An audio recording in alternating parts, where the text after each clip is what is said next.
Bonsoir à tous. Je vais ouvrir donc la séance de ce soir qui va être consacrée au redéploiement économique wallon. C'est Jean-Marie Halleux qui va nous parler de ce sujet.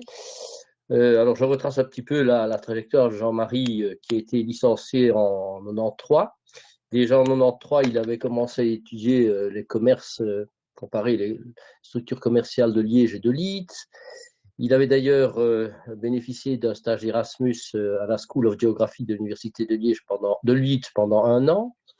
Ensuite, Jean-Marie a été chercheur au CGFA jusqu'en 97, puis assistant et thésard. Il a terminé sa thèse en 2005 et sa thèse était consacrée sur un deuxième sujet de prédilection de Jean-Marie qui sont les marchés fonciers.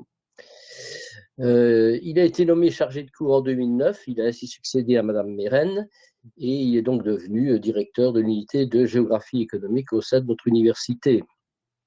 Depuis 2017, Jean-Marie est professeur et il est également président de département depuis 4 ans, si j'ai bon souvenir.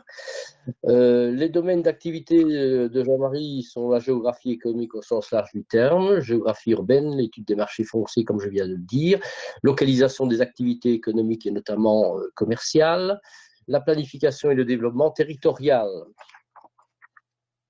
Alors, Jean-Marie est également directeur du Lépure depuis 2013 et ce soir, donc, il va nous présenter un sujet sur le redéploiement économique de la Wallonie en relation avec la diversité des territoires, étant donné que la Wallonie n'est pas unique. Donc, Get Up Wallonia ce soir, Wallonia au pluriel. Il va donc présenter ce sujet à la suite d'études qu'il a donc menées en collaboration avec 2 vétérans de la géographie que sont Bruno Bianchet, très vétéran puisqu'il a mon âge, et Jean-Marie Lorbotte Jean-Marc Lorbotte qui est un petit peu moins vétéran. Mais également un peu de sang neuf dans son équipe, Hubert Maldac et Pierre Wilmot ont contribué à ces recherches. Donc je vais maintenant passer la parole à Jean-Marie pendant une petite heure. Et ensuite, on aura l'occasion de discuter quelques questions-réponses pendant une vingtaine de minutes. Alors, je vais demander à tout le monde de couper son micro pour que le message passe pour le mieux. Et Jean-Marie, maintenant, tu peux donc partager ton écran et prendre la parole. Voilà, merci. Merci pour ton introduction. Merci à la Société géographique pour accueillir cette présentation qui est, comme tu l'as dit, Yves, issue effectivement d'un travail collectif sur le redéploiement économique pardon, de la Wallonie face à la diversité de ces territoires. Donc, comme tu l'as dit, c'est un travail collectif. Donc, tu as déjà cité le nom de mes co-auteurs par rapport en fait à la principale source relative à la présentation de ce soir. Donc, effectivement, Bruno Bianchet, Hubert Maldag, Jean-Marc Lambotte et Pierre-François Wilmot. Donc, c'est un travail collectif. C'est aussi un travail de synthèse qui en fait s'appuie sur différentes recherches, notamment, pas uniquement, mais notamment des recherches qui ont pu être menées dans le cadre de la CPDT, donc Conférence permanente du développement territorial.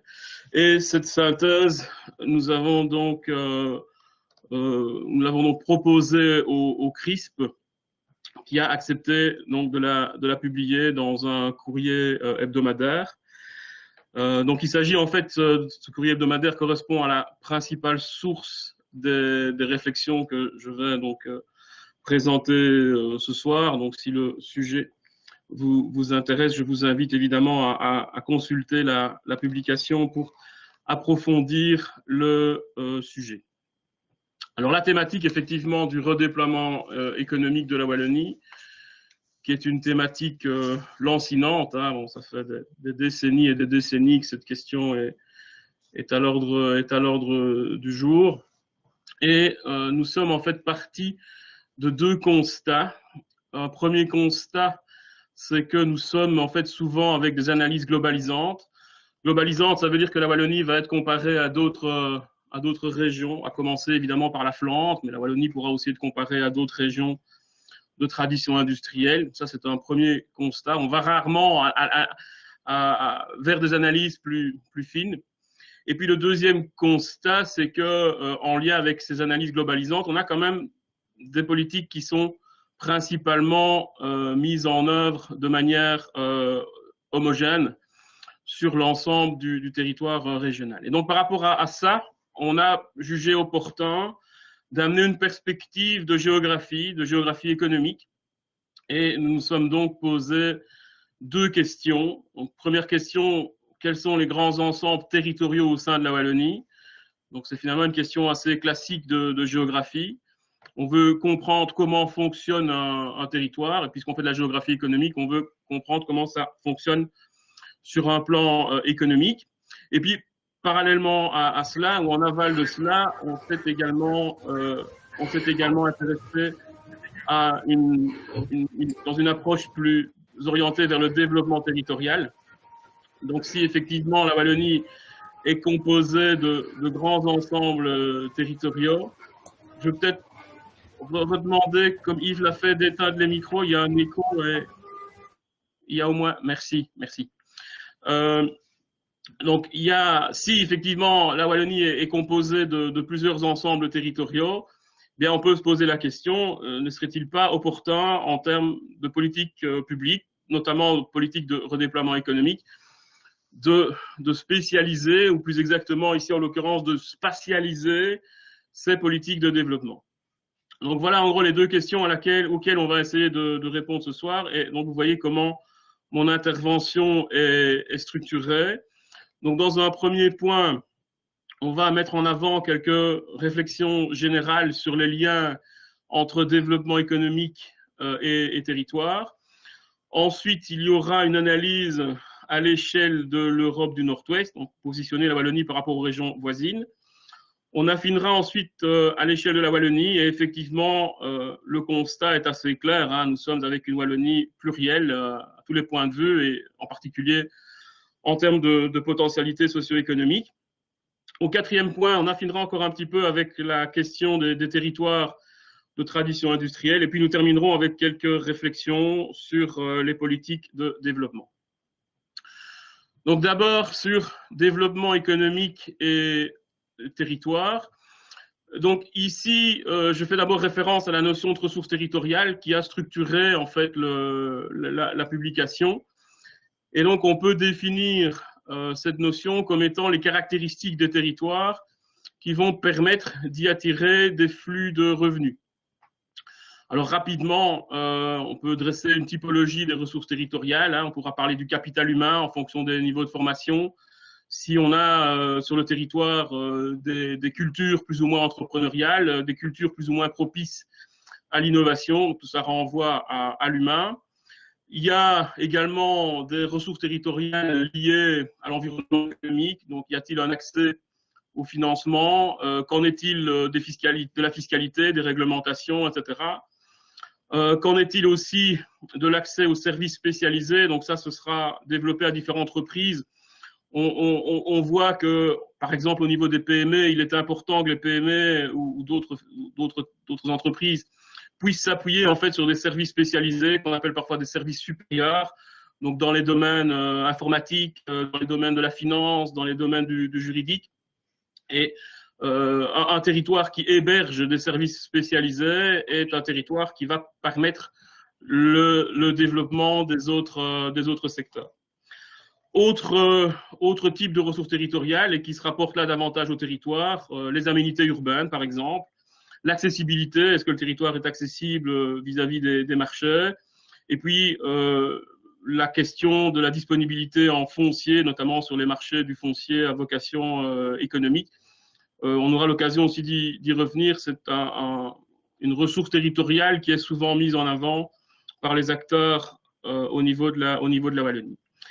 Alors les ressources territoriales, pour les appréhender, il faut aussi opérer une distinction entre d'un côté l'économie productive et d'un autre côté l'économie présentielle. On pourra parler aussi d'économie résidentielle.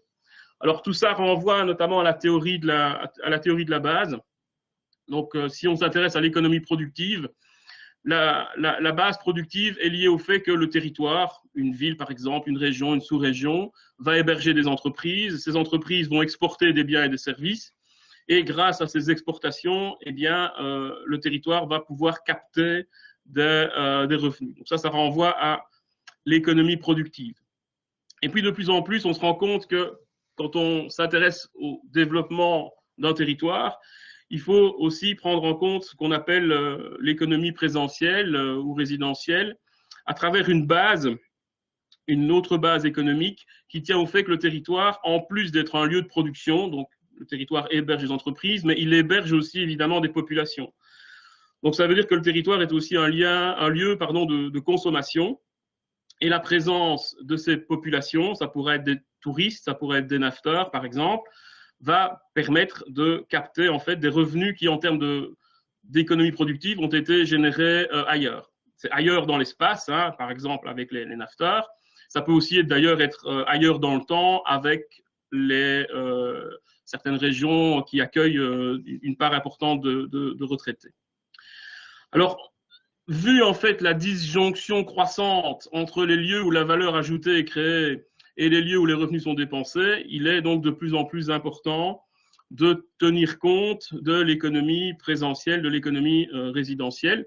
C'est vrai de manière générale et c'est vrai en particulier pour la Wallonie. Donc on le vérifie assez facilement, assez clairement au niveau de la Wallonie, à travers notamment les grands indicateurs économiques. Donc ici, vous avez la comparaison entre l'indicateur du PIB par habitant. Donc on voit qu'en Wallonie, il se situe globalement à 70% par rapport à la moyenne belge, alors que s'agissant du revenu disponible par ménage, là, on gagne entre guillemets 20%, hein, donc c'est quand même assez conséquent. Et pourquoi y a-t-il cette différence de 20% entre le PIB d'une part et le revenu disponible par ménage? Il y a globalement deux explications. Première explication, souvent mise en avant par les médias vis-à-vis des problèmes communautaires, c'est évidemment les transferts du nord vers le sud du pays, via notamment les dispositifs de sécurité sociale, c'est une chose. Mais il y a aussi le fait qu'une part importante, on détaillera ça tout à l'heure, une part importante de la population qui réside en Wallonie travaille en dehors du territoire régional, soit ailleurs en Belgique, soit à l'étranger. Et donc, par rapport à ces chiffres, on voit qu'en fait, la Wallonie est, sur le plan économique, davantage résidentielle que productive. Hein. On a eu donc ces crises industrielles. Globalement, les entreprises ont quitté quelque part la Wallonie. Et comme les entreprises, comme les emplois ont quitté la Wallonie, eh bien, les habitants doivent le quitter, mais sur une base qui est une base quotidienne, via notamment ces phénomènes de navette. Alors, une autre notion, je pense qu'il est utile de mettre directement en avant, c'est la notion de métropolisation, hein, qui est aussi un phénomène général, mais qui s'applique en particulier à la Wallonie. Donc, la métropolisation, c'est un phénomène de concentration dans l'espace, des activités économiques en particulier, donc les plus porteuses, au sein des aires urbaines les plus importantes. Et s'agissant de la Belgique en général et de la Wallonie en particulier, la métropolisation, c'est d'abord le renforcement de Bruxelles.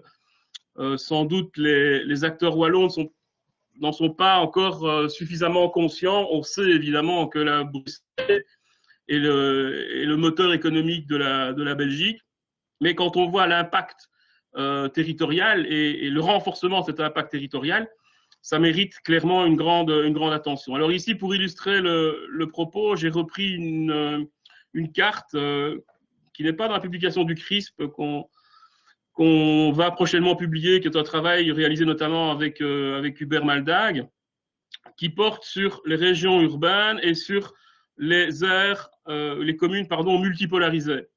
Donc ce que vous avez en couleur, c'est les communes qui appartiennent à une aire urbaine. Donc en mauve, c'est l'aire urbaine de Bruxelles, qui est évidemment l'aire urbaine la plus importante au niveau du pays, en gros entre 2 et 3 millions d'habitants. Et puis en gris, vous voyez les communes multipolarisées, et des communes multipolarisées par Bruxelles et par une autre aire urbaine. Et donc, on voit que ça occupe vraiment une partie très, très importante du territoire régional, en plus de l'aire urbaine de Bruxelles. Donc, on déborde même au-delà en fait du sillon vers le sud de Charleroi, vers le sud de Namur. Et il est probable d'ailleurs qu'avec ce que nous connaissons en termes d'évolution du télétravail, il est probable que ces phénomènes de multipolarisation se renforcent encore. Multipolarisation induite par le renforcement de Bruxelles comme pôle économique, comme pôle d'emploi. Alors, concernant l'économie productive, donc comme on l'a dit, l'idée est de considérer le territoire comme un lieu de production. Il y a évidemment dans la période contemporaine des liens à établir entre économie productive, mondialisation, métropolisation. Donc la métropolisation, quelque part, est une des conséquences de la tendance vers la mondialisation. Et la métropolisation, donc ce renforcement des plus grandes villes, quand on regarde notamment la littérature sur les liens entre développement économique et territoire, ce phénomène est souvent mis en lien avec la notion d'économie d'agglomération. Donc, on n'a pas le temps de trop rentrer dans les détails théoriques, mais en gros, l'idée derrière la notion d'économie d'agglomération, c'est que les agents économiques, ça peut être les producteurs, donc les entreprises, ou ça peut être les consommateurs, donc les populations, ont globalement un certain nombre d'avantages à se concentrer, en d'autres termes, à s'agglomérer, et en particulier à s'agglomérer dans les grandes villes, qu'on va donc appeler les métropoles. Alors, parmi les grandes économies d'agglomération, il y a notamment donc, la proximité à ces services supérieurs ou à ces services spécialisés dont j'ai déjà parlé, hein, donc services financiers, services juridiques, services en matière d'informatique, etc. Donc, si on est proche d'une grande ville, on sera proche de ces offreurs de services et ça va être bon pour la productivité et la compétitivité des entreprises. Et puis, il y a une deuxième grande économie d'agglomération, je suis loin d'être exhaustif, c'est ce qu'on appelle le marché du travail partagé. Donc, si vous avez une grande ville, plus exactement une grande aire urbaine, eh bien, ça veut dire que le marché du travail va mieux fonctionner. Donc, d'un côté, les travailleurs vont pouvoir avoir accès à des emplois mieux rémunérés, à de meilleures opportunités de carrière, et parallèlement, les entreprises vont pouvoir plus facilement recruter le personnel dont elles ont besoin. Donc, il y a des économies d'agglomération, mais il y a aussi évidemment des déséconomies d'agglomération. Donc, ça renvoie en fait aux désavantages qu'ont les agents économiques à se concentrer, à s'agglomérer dans des villes et dans les grandes villes donc en particulier. Et d'ailleurs, la notion de déséconomie d'agglomération est en fait plus intuitive que la notion d'économie d'agglomération. Ça renvoie notamment aux pollutions diverses. Ça renvoie au coût de l'accès au terrain, donc au coût foncier. Et ça renvoie aussi aux problématiques de ségrégation socio-spatiale.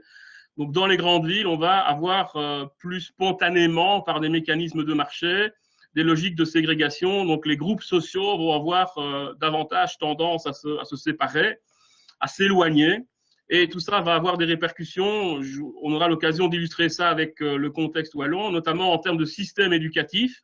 Donc, à partir du moment où les populations sont très ségrégées, eh bien, on constate une inéquité croissante dans les systèmes éducatifs. Et ça, c'est manifestement un problème important pour la Wallonie globalement, pour la Belgique francophone d'ailleurs de manière générale, mais en particulier dans ce qu'on va appeler ici donc la Wallonie de tradition industrielle. Alors, bon, voilà, les déséconomies d'agglomération, c'est peut-être ce qui est en fait le plus intuitif, mais en réalité, ces économies, donc ces avantages, sont globalement plus puissants. Et ça, ces économies donc, tendent à l'emporter. C'est ce qui explique la métropolisation, c'est ce qui explique pourquoi les grandes villes se renforcent. Et ça explique en particulier pourquoi il y a une relation générale entre la taille des villes, je devrais dire plutôt des aires urbaines, et la productivité de ces aires urbaines, qui est en fait la productivité des travailleurs qui sont actifs dans ces aires urbaines. Donc ici, pour illustrer le propos, pour illustrer cette relation générale, j'ai repris un graphique qui est extrait d'un travail relativement récent de l'OCDE. Donc ça porte sur les différents pays membres de l'OCDE, donc à la fois en Amérique du Nord, Chili, Mexique, Europe, Japon, Corée. Au niveau des aires urbaines européennes, donc ça correspond en fait au point bleu. Sur le graphique, vous avez en abscisse la population des aires urbaines, donc depuis 1 million d'habitants jusqu'à plus de 15 millions d'habitants. Et en ordonnée, vous avez la productivité moyenne par travailleur, exprimée ici en l'occurrence en dollars. Donc, si on est en Europe, par exemple, dans une aire urbaine d'à peu près 1,5 million d'habitants, ça correspond globalement à Charleroi, hein, Liège, c'est à peu près 750 000, eh bien, vous êtes en moyenne à 60 000 $ de productivité par travailleur. Si vous êtes toujours en Europe, mais à Londres ou à Paris, donc là, on tourne aux alentours des 11 millions d'habitants dans les aires urbaines, ben là, vous voyez qu'on monte à 100 000 $ par travailleur. Donc, on est bien avec des économies d'agglomération qui font que ces grandes agglomérations sont globalement plus productives. Et puis, si on est par exemple à Bruxelles, donc en gros entre 2 et 3 millions d'habitants, pour l'aire urbaine, là, vous voyez qu'on tourne aux alentours des 80 000 $ par travailleur. Alors, avec cette carte ici, pardon, voilà, on atterrit en Wallonie, avec en l'occurrence un document de travail donc, qui a été préparé. Pardon? Voilà, donc un document de travail qui a été préparé par Pierre-François Wilmotte dans le cadre de sa thèse de doctorat. Et donc ici, vous avez le même indicateur, donc la productivité par travailleur. C'est basé sur une population statistique d'à peu près 2000 PME wallonnes, donc de plus de 10 emplois. Alors, je ne rentre pas dans les détails méthodologiques, mais grâce donc aux méthodes mises en œuvre par Pierre-François, ben voilà, on a une idée de la géographie finalement de cette productivité à l'intérieur de la Wallonie. Alors, on vérifie cette relation générale entre taille des aires urbaines et productivité pour le territoire qui est sous l'influence de Bruxelles. Donc, vous voyez en fait que en termes de productivité, on navigue entre 65 000 € ici et 75 000. Donc, c'est des chiffres qui sont globalement cohérents avec ce qu'on a vu sur la figure précédente. Donc, 75 000 €, ça, c'est à proximité de Bruxelles. Donc, voilà, le Brabant wallon. Et puis, dans les zones les moins productives, là, on est plutôt aux alentours des 65 000 € par équivalent temps plein. Donc, tout ça, évidemment, va se transformer en PIB. Hein, et donc, ça explique pourquoi il y a un retard de PIB dans certaines sous-régions de la Wallonie, donc création de valeur. Donc, on vérifie la relation pour Bruxelles. Par contre, et c'est évidemment un des problèmes clés de ce redéploiement économique de la Wallonie qui pose question, c'est que cette relation n'est pas vérifiée pour Liège et pour Charleroi. Donc, on est quand même avec des aires urbaines importantes, hein, 8 millions d'habitants, 750 000 habitants. Mais on voit que les productivités ne sont pas au rendez-vous. Donc, on s'éloigne finalement du modèle général, hein, pour différentes raisons que l'on connaît plus ou moins, hein, en lien évidemment avec l'histoire économique et le développement de ces industries traditionnelles. Et donc, et je pense que c'est Pierre-François qui a pensé à l'expression, donc avec Liège et avec Charleroi, nous sommes avec des agglomérations, mais sans économie d'agglomération, malheureusement. Donc voilà, ça c'est clairement, évidemment, un problème assez fondamental sur lequel on aura l'occasion aussi de revenir un peu plus tard.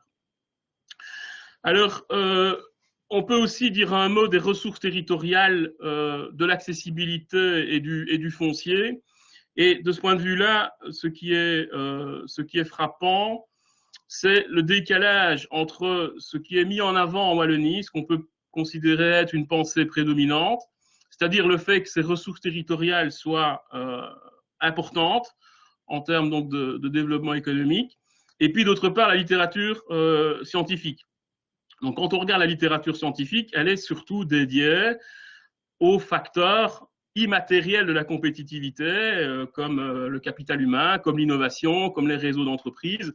Par contre, on ne trouve pratiquement pas de littérature qui serait dédiée à ces ressources qu'on peut qualifier de matérielles. Alors, il y a certains travaux, hein, mais ces travaux n'ont pas permis de conclure sur une relation forte entre, par exemple, le développement des infrastructures, le développement de l'accessibilité et le développement économique régional. Ça renvoie aux cartes que vous avez en bas à gauche de la diapositive. Voilà, j'ai fait cela en plein écran. Donc, sur la gauche, vous avez les régions européennes avec un indice de qualité des infrastructures, qui est aussi donc un indice de qualité de l'accessibilité par rapport au marché européen. Et sur la droite, on retrouve voilà, l'indicateur classique du PIB par habitant. Et on constate qu'il n'y a pas de relation entre les deux variables. Donc, comme disent les géographes, il n'y a pas d'autocorrélation spatiale. C'est-à-dire qu'on va trouver des régions avec un bon niveau, voire un très bon niveau de développement au niveau des infrastructures, comme en Wallonie ou comme dans le nord de la France, par exemple, avec un faible niveau de PIB par habitant. Et puis, on va trouver des situations inverses. Vous pouvez prendre le cas de l'Autriche, du nord de l'Espagne, du nord de l'Italie, où les infrastructures sont peu développées, l'accessibilité est peu développée, mais le PIB par habitant va, pour sa part, être développé. Donc, on voit bien qu'il n'y a pas de relation et les travaux menés sur ces sujets n'ont pas pu mettre cette relation en avant. Alors, parallèlement, il y a aussi des travaux qui ont cherché à mettre en avant les relations entre notamment la disponibilité en terrain et le prix des terrains d'autre part, et puis le développement économique régional. Il y a notamment une thèse de doctorat par Marie-Caroline van der Meer. Je pense que j'ai vu le nom d'ailleurs de Marie-Caroline parmi les personnes qui assistent à la conférence. Très bien. Et donc, le travail de Marie-Caroline, comme d'autres, n'ont pas pu non plus vérifier qu'il y avait réellement un lien fort entre disponibilité en terrain, prix des terrains et développement économique. Donc, ce n'est pas parce que vous allez mettre en place de nouveaux parcs d'activités, ce n'est pas parce que vous allez offrir des terrains bon marché qu'on va constater du développement régional. C'est évidemment beaucoup plus complexe que cela. Et donc, le parc d'activités, et ça, Madame Meren, qui est là aussi, je me souviens de ses syllabus dans les années 90, le disait déjà, le parc d'activités, c'est d'abord un outil d'aménagement du territoire. Ça veut dire que le parc d'activités, il va être utile si on a des entreprises qui vont être une nuisance pour un voisinage résidentiel. Donc, ça, ce serait très bien de créer un parc pour éviter ces externalités négatives, ces coûts, par exemple, environnementaux, mais par contre, les résultats ne sont pas probants en termes de développement régional. Et puis, ce qui est frappant, c'est qu'en lien avec cette pensée prédominante en Wallonie, il y a quand même des budgets qui sont tout à fait conséquents, qui sont mobilisés sur le sujet. Donc là, je reprends une source qui est en l'occurrence donc la thèse de Marie-Caroline. On est sur une base annuelle avec une somme de 40 millions d'euros pour l'équipement des parcs d'activités. Alors de nouveau que quand on regarde la littérature, on ne voit rien de réellement concluant. Donc voilà, ça pose quand même là un certain nombre de questions. Alors parallèlement en termes de ressources territoriales, donc il y a ce qu'on peut appeler les secteurs porteurs. Donc j'ai déjà parlé des services supérieurs, des services spécialisés. Donc ici vous avez une carte qui porte sur justement la densité d'emploi dans ces services supérieurs qu'on a appelé ici sur la carte services à haute intensité de connaissances. Et l'idée, c'est que ces services supérieurs correspondent à des secteurs porteurs dans le sens où ils vont permettre le développement, ils vont renforcer le développement d'autres activités, notamment de PME, par exemple industrielles. Et les travaux qui ont été menés sur les services supérieurs au niveau de la Wallonie ont montré que pour pas mal de PME wallonnes, il y avait clairement des carences par rapport au fait de solliciter et d'utiliser ces services supérieurs. Donc, on voit des carences en termes de marketing, voilà, études de marché, de services informatiques, de fiscalité, etc. Et donc là, quand on regarde la carte, on voit clairement un déficit par rapport à la Flandre. Donc, s'agissant des services supérieurs, c'est évidemment dans la métropole bruxelloise que la concentration est la plus nette. La métropole en général et en particulier certains quartiers de la région de Bruxelles capitale. Et quand on compare les villes wallonnes par rapport aux villes flamandes, on voit bien un décalage assez important. Donc c'est là clairement une ressource territoriale qui n'est pas suffisamment développée en Wallonie et qui demande sans doute réflexion en la matière. Donc la question qu'on pose ici, c'est comment finalement combler ce déficit en secteur porteur. Alors, dans les secteurs porteurs, il y a les services aux entreprises de manière générale, et puis il y a aussi évidemment toute l'économie numérique. Et ici, vous avez une carte sur le nombre de startups et d'institutions liées par commune. Et donc, de nouveau, on est, pour des raisons qui mériteraient aussi plus de développement, on est clairement aussi avec un déficit par rapport à la Flandre. Donc, il est clair qu'il y a des startups, mais il y en a nettement moins par rapport à la Flandre. Et donc, on peut penser que c'est un problème, y compris pour le développement d'autres secteurs, puisque la présence de ces entreprises peut elle-même être quelque part une ressource territoriale. Et alors, quand on regarde la localisation, en tout cas, s'agissant de la Flandre, on voit que ces startups sont notamment situées dans des grandes villes universitaires. Et donc là, on peut mettre en avant une autre ressource territoriale qui est la qualité des aménités urbaines. Et donc, toute la question aussi que cela pose, c'est dans quelle mesure est-ce que des centres urbains de qualité, est-ce que ce n'est quand même pas aussi quelque chose d'important par rapport à ces secteurs porteurs et notamment par rapport aux startups et plus globalement au numérique. Voilà, j'en ai terminé avec le point 1 sur ces quelques idées génériques sur les liens entre développement économique et territoire. Donc on peut maintenant venir sur le point 2 avec la situation de la Wallonie à l'échelle de l'Europe du Nord-Ouest. Alors bon, on vient de parler d'accessibilité, on vient de parler voilà, de cette ressource territoriale de l'accessibilité. Ici, vous avez donc une carte qui cherche à objectiver cette ressource territoriale. Donc ici, vous avez un indicateur qui correspond au temps de parcours pour les différentes donc, régions européennes qui sont reprises pour atteindre 10% du PIB européen. Donc vous voyez que ça va de moins de 2h20 jusqu'à plus de 3h40.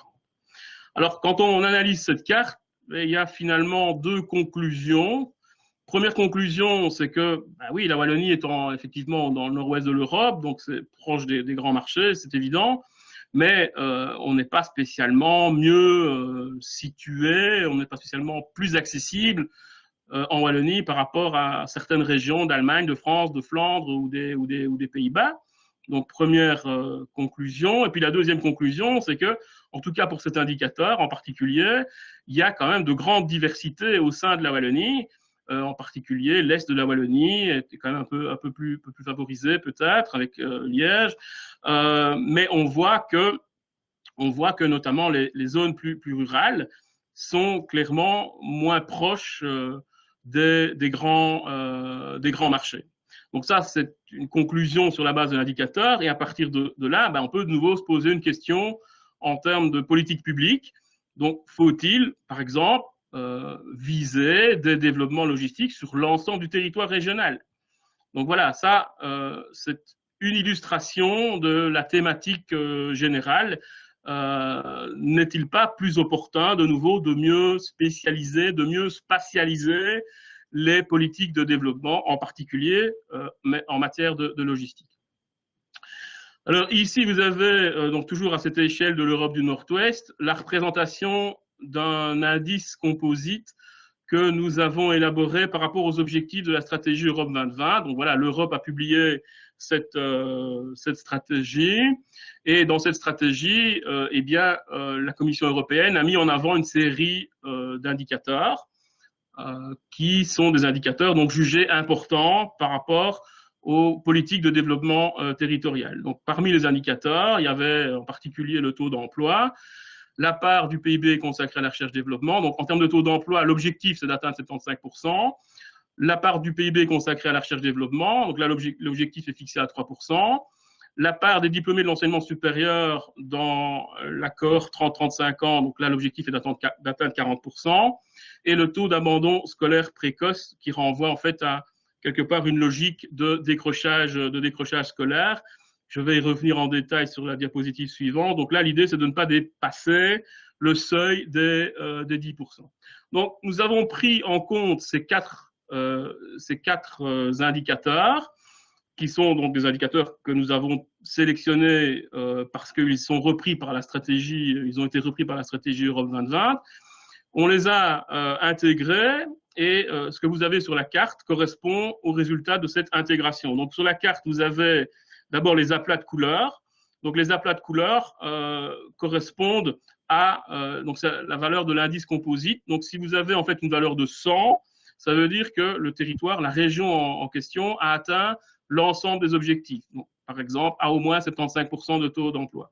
Alors, dans le territoire pris en compte, vous voyez en fait qu'il n'y a qu'une région, donc j'ai oublié le nom, donc au nord de Londres, qui est en bleu, qui a atteint les quatre objectifs. Et au fur et à mesure que l'on s'éloigne du 100, eh bien, ça veut dire qu'on s'éloigne des quatre objectifs en question. Donc, plus l'atteinte est foncée, au plus vous êtes proche du seuil de 100, au plus elle est claire, au moins vos indicateurs sont bons. tout simplement. Et puis, vous voyez sur la carte qu'il y a aussi un cercle hein, pour chacune des régions. Alors, ce cercle, il est soit vert, soit orange. S'il est vert, ça veut dire que la situation s'est améliorée entre 2010 et 2015. Oui, ce que je n'ai pas dit, c'est qu'au niveau de la plat, on est avec la situation en 2015. Par contre, s'il est orange, vous voyez que la situation s'est dégradée entre 2010 et 2015. Voilà, je crois que c'est la carte peut-être la plus complexe de la présentation, donc j'espère que je suis clair. Et quand on regarde donc cette carte, on voit finalement comme conclusion, de nouveau, qu'il y a de fortes disparités à l'intérieur de la Wallonie. Donc la Wallonie, c'est pas simplement les disparités wallonnes, c'est pas simplement des différentiels en termes de création de valeur, non, c'est aussi des différentiels de taux d'emploi, diplômés de l'enseignement supérieur, etc. Donc on voit que le Brabant wallon compte parmi les régions les plus favorisées en Europe du Nord-Ouest. Et puis, à l'inverse, en l'occurrence, ici, la province la moins classée, il s'agit de la province de Hainaut. Donc ça, c'est une première conclusion, c'est qu'il y a de grandes disparités entre la Wallonie, à l'intérieur de la Wallonie. Globalement, la situation wallonne n'est pas bonne hein, par rapport à la Flandre. Et puis, on voit surtout que l'évolution par rapport à la Flandre est globalement moins bonne. Et puis au niveau de l'évolution, vous voyez un cercle orange pour le Hainaut, donc ça veut dire que les indicateurs se sont plutôt dégradés pour le Hainaut, ce qui est là quand même aussi assez interpellant. Alors quand on analyse un peu plus en détail et quand on essaie de comprendre ce constat global, on voit qu'au niveau du taux d'emploi, l'évolution est négative dans les différentes provinces, à l'exception du Brabant wallon. Donc voilà, les disparités territoriales, en tout cas sur la période prise en compte, tendent en gros à se renforcer. Voilà. Si on regarde la part du PIB consacrée à la recherche-développement, donc l'objectif est atteint dans le Brabant wallon. Par contre, c'est clairement la faiblesse principale au niveau de la province de Luxembourg. Donc ça a un impact sur concrètement ici l'indice composite. Ben oui, province de Luxembourg, c'est un territoire plutôt rural, relativement peu doté en économies d'agglomération qui sont nécessaires pour évidemment attirer, pour voir le développement du secteur de la recherche-développement. Alors l'indicateur des 30-35 ans diplômés de l'enseignement supérieur, là la situation wallonne est plutôt globalement bonne. Et d'ailleurs, ça pose la question, voilà, nous avons une population qui est quand même très largement diplômée du supérieur, mais on ne parvient pas quelque part à réellement valoriser ce niveau de formation, puisque les indicateurs en termes notamment de revenus ou de valeur ajoutée ne sont pas au rendez-vous. Donc voilà, on a une population bien diplômée, mais on ne parvient pas à faire en sorte que cette population bien diplômée produise suffisamment de valeur. Et puis on a donc ce taux d'abandon scolaire précoce qui est particulièrement problématique au niveau des provinces de tradition industrielle. Malheureusement, l'indicateur n'est pas disponible à un niveau plus fin que le niveau provincial parce que ça résulte en fait d'enquêtes. Et donc ici, voilà, vous avez la carte sur cet indicateur spécifique du taux d'abandon scolaire précoce. Donc vous voyez que c'est en fait mesuré comme la proportion des jeunes entre 18 et 24 ans qui ont au mieux un diplôme de l'enseignement secondaire inférieur et qui ne poursuivent ni études ni formation. Donc voilà, je parlais de décrochage scolaire. Et donc ici, vous avez donc sur la carte des aplats qui correspondent à l'indicateur en question, donc de moins de 6% jusqu'à plus de 14%. Donc comme c'est le cas, voilà, c'est très problématique évidemment, comme c'est le cas au niveau de la province de Liège et du Hainaut. Bruxelles est en fait techniquement ici dissimulée par les cercles, mais la situation est comparable pour la région de Bruxelles capitale. Et puis, vous avez aussi donc des cercles proportionnels qui là renvoient en fait à l'écart entre l'objectif et la réalité du terrain. Et ici, je parlais tout à l'heure de déséconomie d'agglomération. Je disais que les ségrégations socio-spatiales peuvent en fait être comprises comme des déséconomies d'agglomération. Je pense qu'ici, on en a quelque part un résultat assez concret. Bon, on peut par exemple prendre la situation au niveau de la province de Luxembourg. Donc, en province de Luxembourg, c'est difficile de faire de la recherche-développement parce qu'il n'y a pas d'économie d'agglomération, mais il n'y a pas non plus ces déséconomies d'agglomération qui vont conduire à de fortes ségrégations socio-spatiales et qui vont elles-mêmes se traduire par de fortes différences finalement au niveau de l'enseignement. Donc, dans des espaces plus ruraux, c'est finalement plus facile de maîtriser les problèmes d'équité ou d'inéquité vis-à-vis du système éducatif. Mais manifestement, c'est le cas à Bruxelles, mais c'est le cas aussi dans nos quartiers de tradition industrielle. Manifestement, là, vu les fractures territoriales, eh bien, on a finalement des situations de décrochage scolaire qu'on peut directement relier avec ces mécanismes de ségrégation socio-spatiale. Voilà, j'en arrive au point 3 sur l'analyse à l'échelle de la Wallonie. Donc ici, vous avez notre carte de synthèse par rapport aux grands ensembles territoriaux de l'économie productive. On aurait pu aussi établir une autre carte sur l'économie présentielle ou résidentielle. Ici, c'est important à appréhender. On se limite, entre guillemets, à l'économie productive. Et donc, on a jugé opportun de distinguer 7 grands ensembles territoriaux. Donc, le premier, c'est ce qu'on appelle depuis le SDER de 99 le triangle wallon. Donc, vous voyez que ça ressemble plus ou moins à un triangle, hein, en bleu, avec Bruxelles qui correspond à un sommet, Namur à un autre sommet, et puis la Louvière monte vers le troisième sommet. Donc, ce triangle wallon, voilà, ça de nouveau, hein, je m'appuie sur la notion d'économie d'agglomération, c'est clairement le territoire qui va bénéficier des meilleures économies d'agglomération, proximité à Bruxelles, etc. Et donc, le Brabant wallon est évidemment au cœur de ce triangle wallon. Et les indicateurs sont globalement positifs, à la fois d'ailleurs en termes d'économie productive et aussi d'économie présentielle ou résidentielle. Donc, premier ensemble. Deuxième ensemble, c'est ce qu'on a appelé le Hainaut de tradition industrielle. Donc, globalement, depuis Sambreville jusqu'au Borinage. Et là, bon, on aura l'occasion de voir d'autres illustrations. Manifestement, là, tous les indicateurs sont mauvais. Ils sont mauvais sur le plan de l'économie présentielle. On verra dans quelques diapositives les revenus, le chômage, etc. Mais ils ne sont pas non plus très bons par rapport à l'économie productive. Donc, ce Hainaut de tradition industrielle, même si on y retrouve des pôles urbains importants, voire très importants à l'échelle wallonne, eh bien, on ne parvient pas réellement à dynamiser son économie productive. Donc, ça recoupe ce qu'on a évoqué tout à l'heure par rapport à la productivité établie à une échelle fine, hein, la carte de tout à l'heure.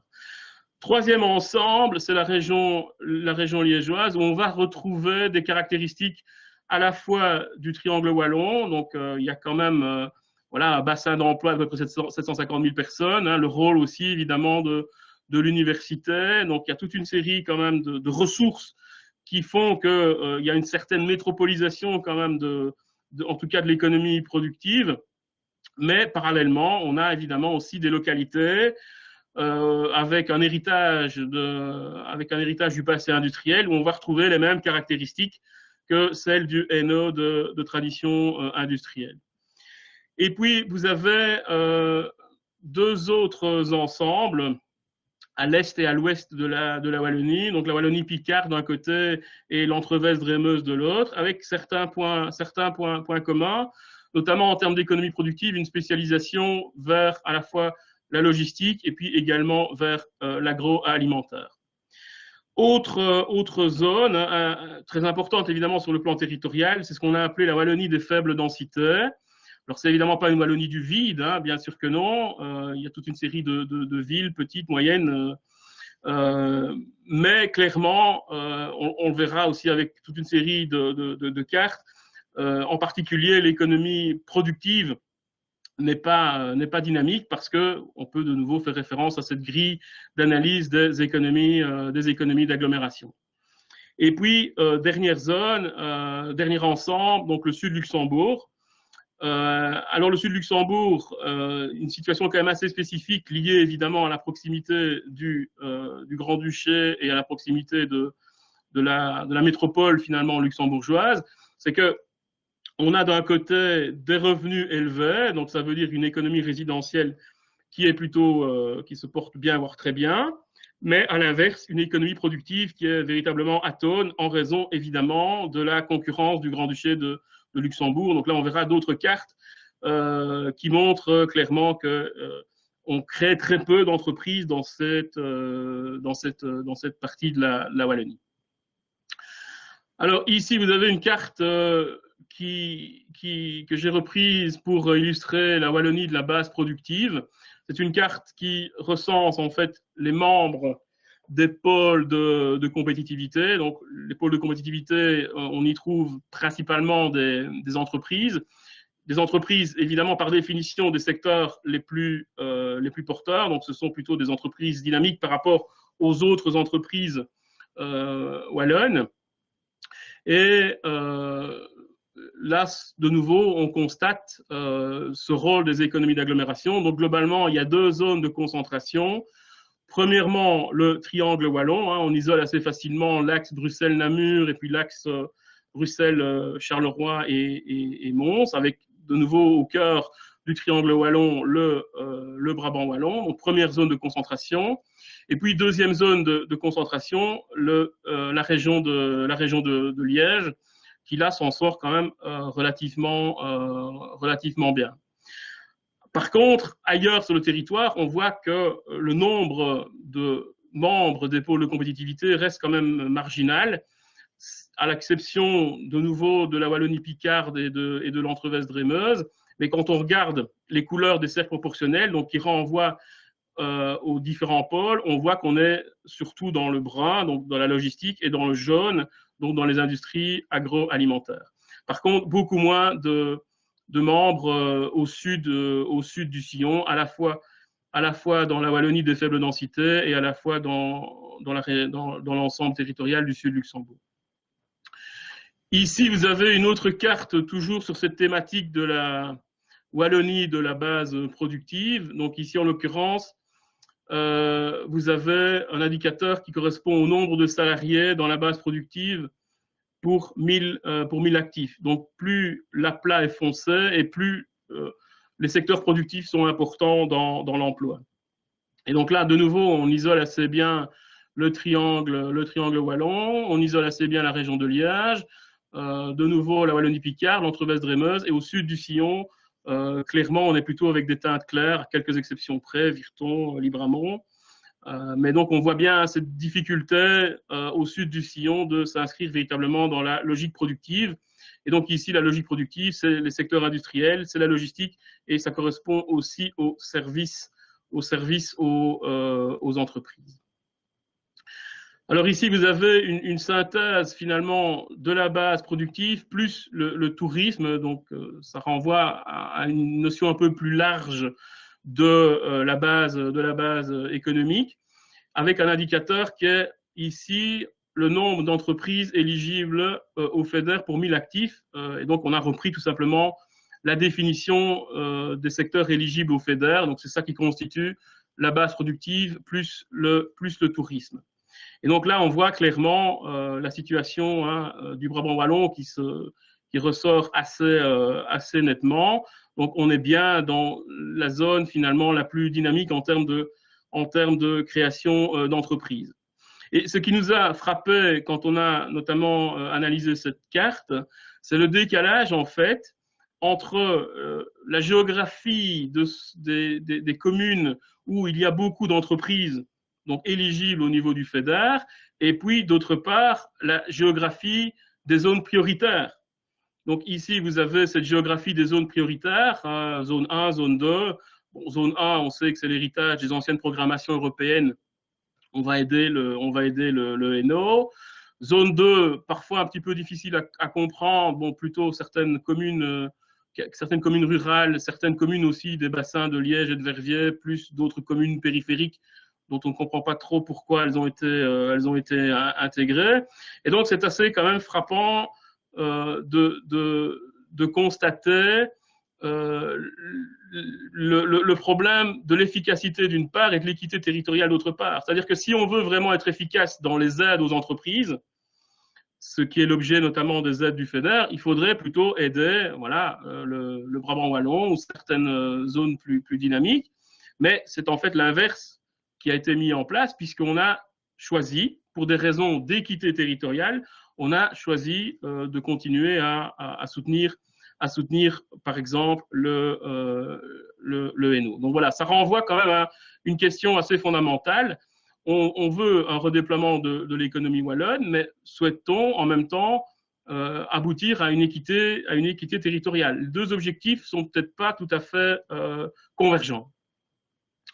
Alors, on peut aussi évidemment compléter avec la question de la base présentielle et en particulier ici de la base résidentielle. Donc là, vous avez une carte qui porte sur la part des résidents qui sont actifs en Wallonie et qui travaillent en dehors de la Wallonie. Donc, c'est quand même extrêmement important, hein. Vous voyez qu'on est avec un taux de 17,4% de flux sortants. Donc, 17,4% des personnes qui résident en Wallonie et qui occupent un emploi sont occupées en dehors du territoire régional. Alors, on voit ici à quoi ça ressemble en termes de distribution spatiale. Donc, on voit évidemment l'impact de Bruxelles, l'impact de la Flandre, l'impact évidemment du Grand-Duché de Luxembourg, aussi de Lille, aussi d'Aix-la-Chapelle, et c'est finalement la province de Liège où le taux va être le moins important. Donc 17,4% de flux sortants. On a évidemment en parallèle des flux entrants, mais qui sont nettement moindres. On est ici à 6,6%, donc ça veut dire que 6,6% des emplois qui sont occupés en Wallonie le sont par des personnes qui habitent en dehors de la Wallonie, par exemple à Bruxelles ou par exemple en Flandre. Alors, ces logiques transfrontalières, bon, on verra de quoi l'avenir est fait, mais on peut penser qu'elles pourront se renforcer avec le développement du télétravail, hein, lié évidemment au contexte de crise que l'on connaît aujourd'hui. Et donc, on peut par exemple imaginer que l'impact du Grand-Duché de Luxembourg gagne encore sur un plan territorial, Grand-Duché de Luxembourg et Bruxelles d'ailleurs. Alors, il y a donc globalement deux zones métropolitaines qui vont fortement impacter la Wallonie. Donc, d'une part, Bruxelles avec le triangle wallon, d'autre part, Luxembourg avec le sud Luxembourg.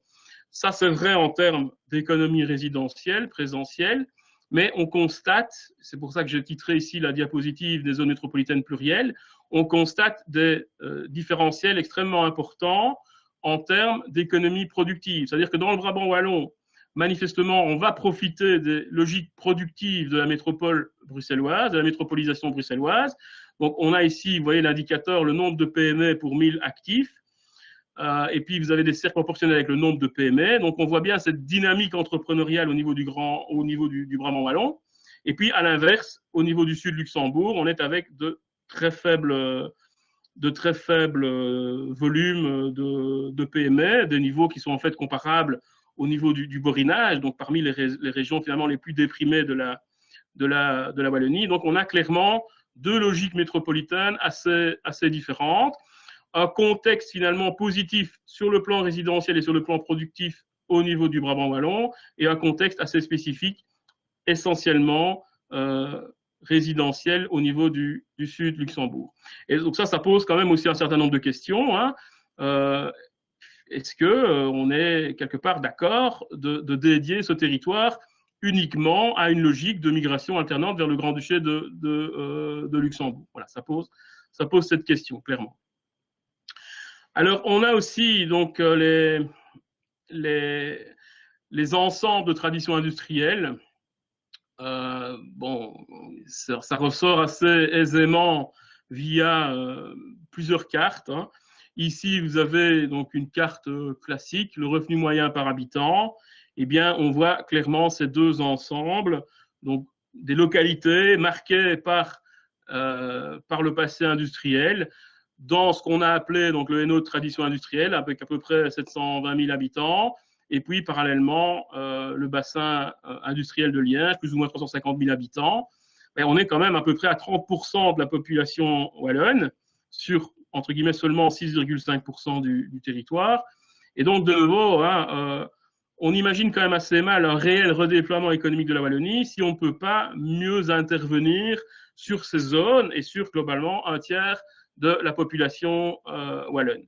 Donc, ici, c'est le revenu moyen par habitant.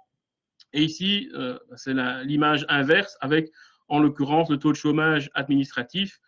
On retrouve donc cette géographie des localités de tradition industrielle. Alors, on peut approfondir un peu la réflexion au niveau de cette Wallonie de tradition industrielle, hein, quand même, voilà, 30% de la population. Et alors là, ce qui est quand même frappant, c'est que ces crises industrielles, évidemment, même si on en a encore eu récemment, globalement, structurellement, ça ne date pas d'hier. Hein. On est là avec des crises industrielles, des restructurations depuis les années 50. Hein. Donc ça fait 6, ça fait 7 décennies. Et donc le problème finalement de ces zones ne correspond plus vraiment à un problème de perte d'emploi dans les secteurs de tradition industrielle. Le problème, il est plutôt sur une logique de cercle vicieux. Donc on a des territoires là qui, depuis plusieurs décennies, sont caractérisés par des cercles vicieux en termes de capital physique. Et oui, on n'a pas nécessairement envie d'investir dans ces territoires. Et puis parallèlement, et c'est peut-être même encore plus problématique, il y a aussi évidemment des cercles vicieux en termes de capital humain, en termes voilà, de reproduction intergénérationnelle de la précarité.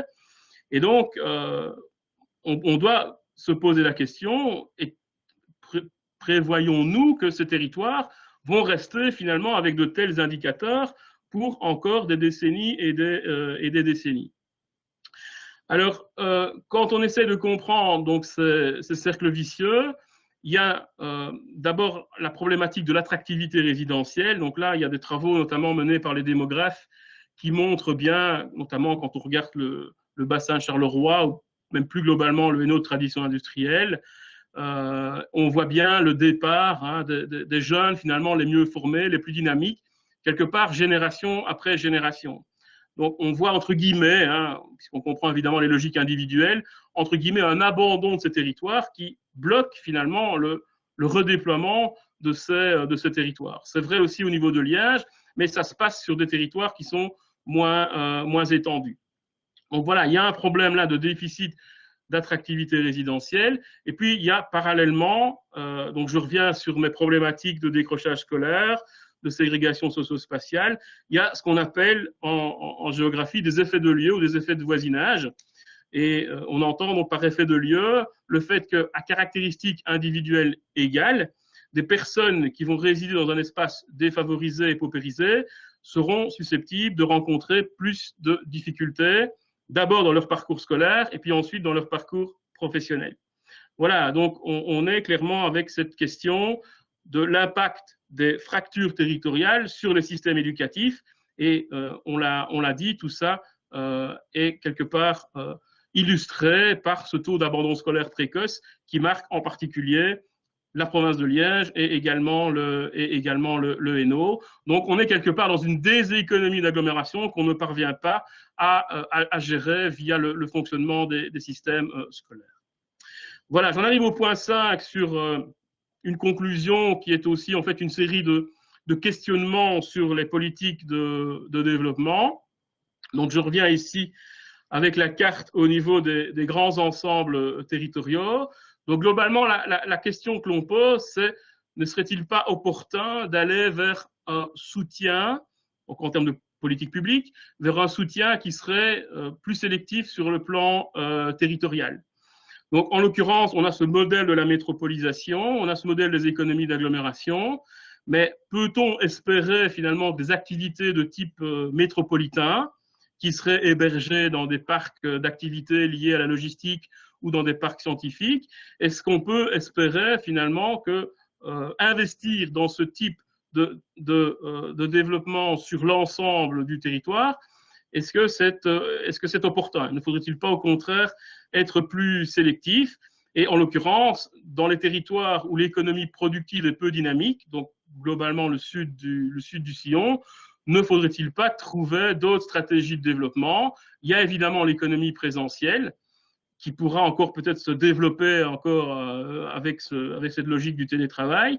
Et puis il y a aussi ce qu'on peut appeler, ce qu'on appelle dans la littérature l'innovation décentralisée, donc basée sur certains avantages différenciatifs, donc vraiment liés au contexte. On peut penser à des développements liés à l'agriculture, liés à la sylviculture, donc on parle aussi de la filière du bois, etc.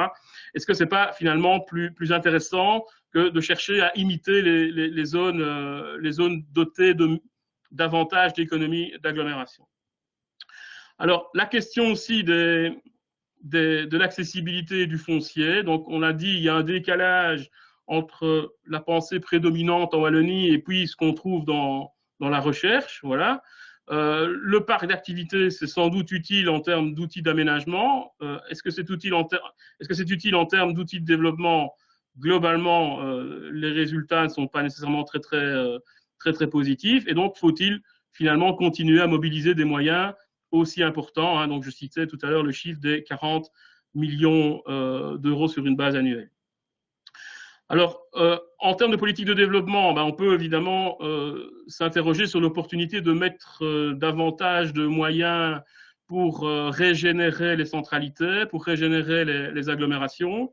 Alors, même en dehors de la question de ce qu'on appelle donc, le redéploiement économique, l'idée de créer plus de valeur ajoutée, de capter plus de revenus, etc., on sait évidemment que les centralités et que les agglomérations sont des lieux stratégiques pour les transitions environnementales, pour les transitions énergétiques. Donc, globalement, les centralités sont des lieux vertueux sur le plan énergétique, hein.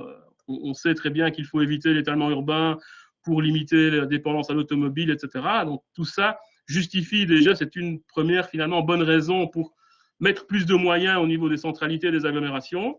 Et puis, si on regarde simplement la logique économique, les grandes agglomérations, on voit que ce serait sans doute très utile de pouvoir intervenir sur ces cercles vicieux, donc intervenir en termes d'attractivité résidentielle et limiter les effets de lieu. Donc ça pourrait contribuer à régénérer, y compris sur un plan économique, ces territoires, pour renforcer le capital humain de ces territoires. Et puis on sait parallèlement, hein, je l'ai rapidement dit par rapport à la localisation des startups, il y a des travaux en cours, notamment au niveau de la CPDT, qui tentent quand même globalement à confirmer l'idée aussi que on a besoin des grandes centralités urbaines pour développer le numérique et pour développer l'économie créative. Donc, régénérer les centralités des grandes agglomérations, ça a aussi évidemment un intérêt économique. Et puis, on peut aussi évidemment s'intéresser à la régénération des petites agglomérations. Là, davantage avec l'idée de soutenir l'économie présentielle. On peut penser au tourisme, on peut penser au commerce, les deux étant d'ailleurs souvent à associer. Alors, il y a cette question aussi assez cruciale. Et bon, voilà, on n'a évidemment pas à trancher sur un plan scientifique. C'est vraiment un débat politique, avec d'un côté l'efficacité et puis de l'autre côté l'équité territoriale. Donc, finalement, ce que l'on doit constater, c'est que être à la fois efficace et équitable, ça paraît en l'occurrence ici difficile. Et alors, bon, pour peut-être prendre un peu aussi la situation au niveau de l'actualité, donc on voit qu'au niveau de la prochaine programmation des fonds FEDER, donc 21-27, la province de Luxembourg est passée dans les régions les moins développées parce que la province est passée en dessous des 75% du PIB par habitant en moyenne par rapport à l'Europe des 27. Donc, il y aura des moyens pour la province de Luxembourg, mais voilà, comment faire en sorte de bien valoriser ces moyens, vu quand même les difficultés que l'on constate en termes de dynamique de l'économie productive. Et puis, il y a cette problématique de la Wallonie de tradition industrielle. Donc, je pense qu'il n'est pas crédible de penser qu'on pourra s'en sortir en quelques années. En étant très optimiste, on peut penser qu'on pourra avoir une amélioration des indicateurs peut-être à l'échelle d'une génération si on parvient à briser les cercles vicieux, à la fois en termes de déficit d'attractivité, d'effet de lieu, donc clairement intervenir sur le capital humain, hein, qui est quand même finalement la ressource principale dont on dispose.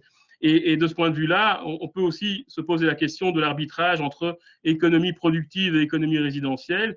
Et donc, ne serait-il pas peut-être plus opportun d'investir au niveau de ce territoire dans l'économie résidentielle plutôt que dans l'économie productive? Donc, pourquoi aider finalement des entreprises quand elles sont sur des territoires qui ne sont pas nécessairement des territoires recherchés ou des territoires qui leur permettent réellement d'être productifs et d'être compétitifs? Voilà, je vous remercie pour votre attention.